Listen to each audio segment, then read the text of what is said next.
बिस्मिल्लाहिर्रहमानिर्रहीम। नाज़रीन इकराम, अस्सलाम वालेकुम वरहमतुल्लाहि वबरकातुहू। नमाज एक ऐसा मौजू है कि जिस पर गुफ्तगू तो बहुत होती है और जिसके बारे में तरगीब भी बहुत दी जाती है, लेकिन अमली तौर पर बहुत सारे लोग आज भी नमाज से कोसों दूर हैं। इसकी वजह कुछ भी हो सकती है, इंसान की सुस्ती, काहली या अदम तवज्जी और नमाज का ना आना, या फिर गुनाहों के अंदर इतना इंसान लथपथ हो जाए कि उसका दिल नमाज की तरफ ना आए, कामयाबी की तरफ ना आए, तो ये भी वजूहात हो सकती हैं।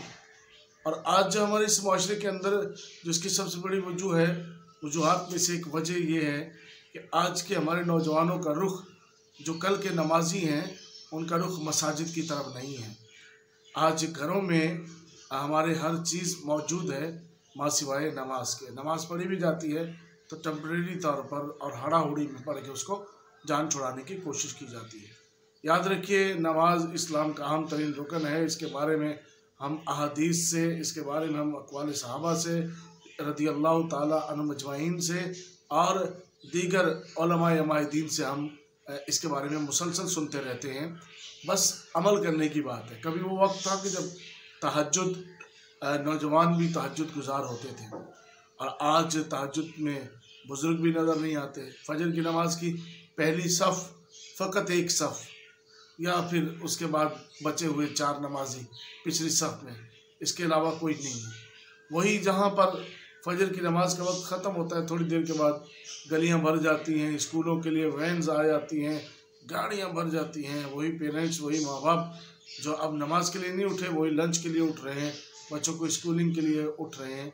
तो नमाज से कुछ दूरी, और फिर जो है वो शिकवे, और फिर अपने मामलात के अंदर नहुसतें और परेशानियाँ, ये बहुत सारी ऐसी चीज़ें हैं जिस पर हमें डीपली सोचना पड़ेगा। अगर हम इस पर डीपली नहीं सोचते हैं तो फिर याद रखिए, शायद ये परेशानियाँ, ये इसी तरह से ज़िल्लत रसवाइयाँ हमारा मुक़द्दर बनते चले जाएँ। आज नमाज के बारे में मैं आपको अहम तरीन बातों में से एक और अहम तरीन बात बताना चाहता हूँ कि याद रखिए, नमाज मोमिन की मेराज है। मफ़हूम हदीस है, मोमिन की मेराज है। ये जो है वो इंसान को बुराई से रोकती है, बेहयाई से रोकती है, बेबरकती ख़त्म होती है, नहुसतें, शैतान के वार और इन सारी चीज़ों से हिफाजत के लिए नमाज। और सबसे बढ़ के ये है कि बंदे और रब के दरमियान एक राब्ते का, जब भी आपका दिल चाहे कि आप अपने रब से राब्ता करें, अपने रब की बारगाह में जो है वो अपने मामलात को पेश करें, तो नमाज उसके लिए बेहतरीन तरीका है, बेहतरीन ज़रिया है और बेहतरीन रास्ता है। ये अल्लाह रब्बुल इज़्ज़त की बारगाह तो ऐसी बारगाह है कि जहाँ पर अगर इंसान झूठे मुँह से भी खड़ा है ना, तो फिर भी कबूलियत मिलती है। रिवायतों में आता है कि किसी बादशाह ने अपने वज़ीर से कहा कि शहर में ऐसा बंदा ढूंढो जो सबसे बड़ा पक्का नमाजी हो, सबसे ज़्यादा नमाज़ें पढ़ता हो। मैं अपनी बेटी का रिश्ता उसके साथ करना चाहता हूँ और उसको अपनी बादशाहत में आधी विरासत भी दूँगा। वज़ीर ने सिपाहियों की जिम्मेदारी लगा दी और शहर की जो बड़ी बड़ी मसाजिद थी उनमें सिपाही खड़े हो गए। रातों को पहरेदारियाँ होती, देखा जाता, लेकिन ये चूँकि एक राज था इसलिए लोगों को मालूम नहीं था। अगर लोगों को मालूम होता तो शायद सारा शहर ही नमाज में होता, लेकिन ये रास्ता मालूम नहीं था कि सिपाही क्यों खड़े हैं। तो बताया गया कि एक चोर जो था वो चोरी करने के लिए इधर उधर गया, लेकिन उसको कुछ माल नहीं मिला।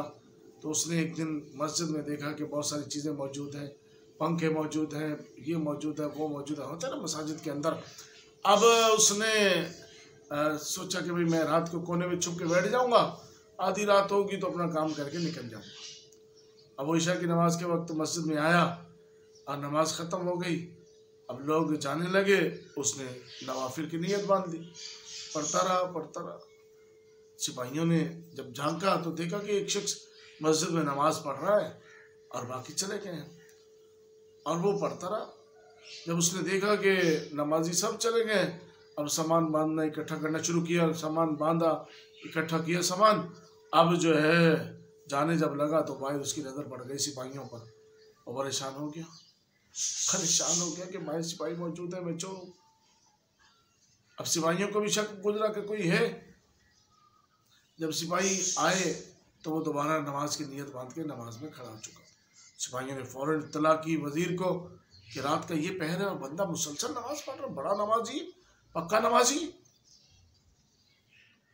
अब वजीर भी वहां पहुंचे, सारी रात इंतजार किया। अब ये सिपाहियों के डर से मस्जिद से बाहर नहीं निकल रहा, वो समझ रहे हैं इबादत गुजार है।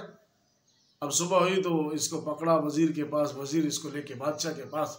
बादशाह ने कहा, जब वजीर ने कहा कि ये वो शख्स है जो जामी मस्जिद में सारी रात नमाज में मशगूल रहा है, तो बादशाह बड़ा खुश हुआ। उसने कहा कि मैं अपनी बेटी का अगर निकाह तुमसे कर दूं और तुम्हें आधी बादशाह दे दूं तो बताओ। अब ये जो चोर था ये ज़ारों कतार रोने लगा, चोर रोने लग गया, चोर रोने लग गया ज़ारों कतार। बादशाह का क्यों रोते हो? कहने लगा नहीं बस। बादशाह ने जब इसरार करके पूछा तो कहने लगा मैं तो झूठा मूठा नमाज में खड़ा हुआ था तो अल्लाह ने मुझे जो है वो दुनिया की बादशाहत अता कर दी है। मैं इसलिए रो रहा हूँ कि जब मैं सच्चे दिल से अपने रब की बारगाह में खड़ा हूँगा तो मेरा खालिक मुझे दुनिया की बादशाहत भी और आखिरत की बादशाहत भी अता फरमाए। और यकीनन अल्लाह वहदहु ला शरीक अता फरमाने वाला है, अता करता है। आओ नमाज की तरफ, आओ कामयाबी की तरफ, कि बेशक इसमें मेरे आका अलैहिस्सलाम की आंखों की ठंडक है, अल्लाह की रज़ा है। अल्लाह वहदहु ला शरीक हम सबको पाबंदी करने की तौफीक अता